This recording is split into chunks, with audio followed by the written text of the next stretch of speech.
बोल जयकारा बोल मेरे श्री गुरु महाराज की जय।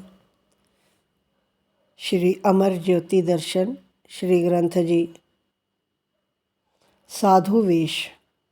श्री सतगुरुदेव जी महाराज श्री तृतीय पातशाही जी ने अपने अनन्य शिष्य श्री पंचम पातशाही जी को निजी मौज अनुसार श्री आनंदपुर में जन्माष्टमी पर्व पर 2 सितंबर सन 1956 तदनुसार 18 भाद्रों संवत 2013 भादों बदी द्वादशी रविवार को साधु वेश प्रदान कर इनका शुभ नाम श्री स्वामी दर्शन पूर्ण आनंद जी रखा। श्री सतगुरुदेव जी महाराज की प्रसन्नता का ठिकाना न था। उनके हृदय में अंतर ही अंतर खुशियों का सागर उमड़ रहा था। भक्ति परमार्थ के सूर्य को युग युगांतरों तक उदित रखने का कार्य पूर्ण कर लिया था। उन्होंने जैसे श्री परमहंस दयाल जी श्री प्रथम पातशाही जी तथा श्री परमहंस महाराज जी श्री द्वितीय पातशाही जी के कार्य को पूर्ण किया। श्री वचन थे कि इस भक्ति के महकते पुष्प की सुगंधी देश विदेश के कोने कोने तक फैलनी चाहिए।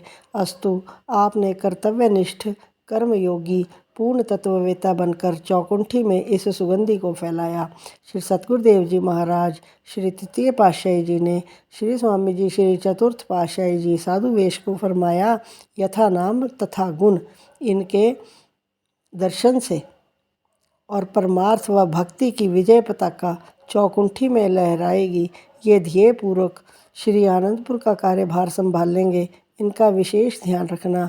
श्री चतुर्थ पातशाही जी श्री आज्ञा शिरोधार्य कर इन्हें विशेष रूप से आत्म स्वरूप मानते।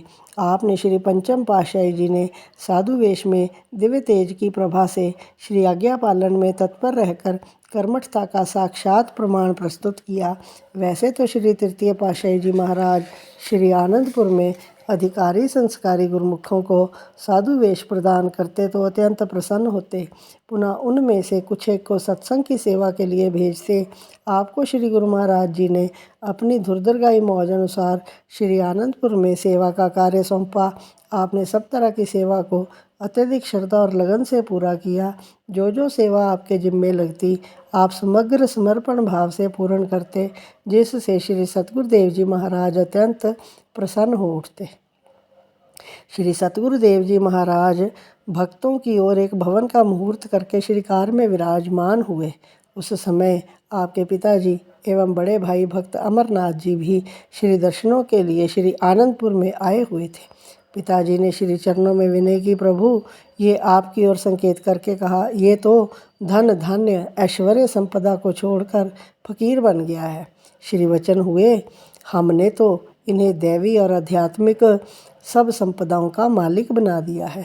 इस रहस्य को उस समय किसकी इतनी बुद्धि थी जो समझ सके कि ये संकेत किस ओर है। महाप्रभु जी के श्री चरणों में बड़े भाई ने विनय की कि इस खुशी के उपलक्ष्य में वे भंडारा करवाना चाहते हैं। श्री प्रभु जी ने फरमाया कि कुछ दिन ठहरो, हम स्वयं ही बता देंगे। भगत जी 10-12 दिन इस प्रतीक्षा में रहे कि ना जाने कब संदेश आ जाए।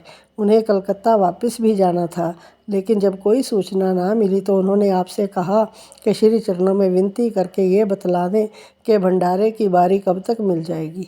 आपने महात्मा रोशनानंद जी और महात्मा योग प्रकाशानंद जी को इस बारे में विनय करने के लिए निवेदन किया। उन्होंने श्री चरणों में दंडवत प्रणाम करके प्रार्थना की कि भक्त अमरनाथ जी को किसी कार्यवश कलकत्ता वापस जाना है। अगर आपकी मौज हो तो वे भंडारा करवा कर ही जाएं। महाप्रभु ने सेवादार को भेजकर भगत जी को बुलाने की आज्ञा फरमाई। भगत जी श्री चरणों में उपस्थित हुए और श्री पंचम पातशाही जी की ओर संकेत करके विनय की, प्रभु इनके साधु बनने की खुशी में भंडारा करवाने की इच्छा है। श्री प्रभु जी ने मुस्कुराते हुए फरमाया, भगत जी इन्हें साधु वेश देकर हमें अत्यंत प्रसन्नता हो रही है। पिछले 12 दिनों से इसी खुशी के उपलक्ष्य में ही श्री आनंदपुर के लंगर में दिन रात भंडारे हो रहे हैं, फिर भी आप और भंडारा करवाना चाहते हो। श्री मौज को सर्वोपरि जानकर भगत जी ने अपनी श्रद्धा अनुसार भंडारे की राशि श्री चरणों में भेंट कर दी। श्री सतगुरुदेव जी महाराज ने पंचम पातशाही जी की ओर संकेत करते हुए पावन रहस्यमयी वचनों में फरमाया, इन्होंने तो अनेकों ही भंडारे करवाने हैं और करवाते रहेंगे। ये अखुट भंडार के स्वामी होंगे। अति सौभाग्यशाली जीवों को अपने पूर्वले पुण्यों के फलस्वरूप ही ऐसे सुअवसर और संयोग मिलते हैं। इस प्रकार भगत जी को अपने आशीर्वचनों से निहाल कर दिया। समय पाकर महाप्रभु जी के ये वचन साकार हुए। आपने गुरुमुख प्रेमियों के लिए स्थान स्थान पर परमार्थिक केंद्रों का निर्माण करवाकर भक्ति के अखुट भंडार खोल दिए। लाखों करोड़ों जीवों ने रूहानियत का लाभ उठाया।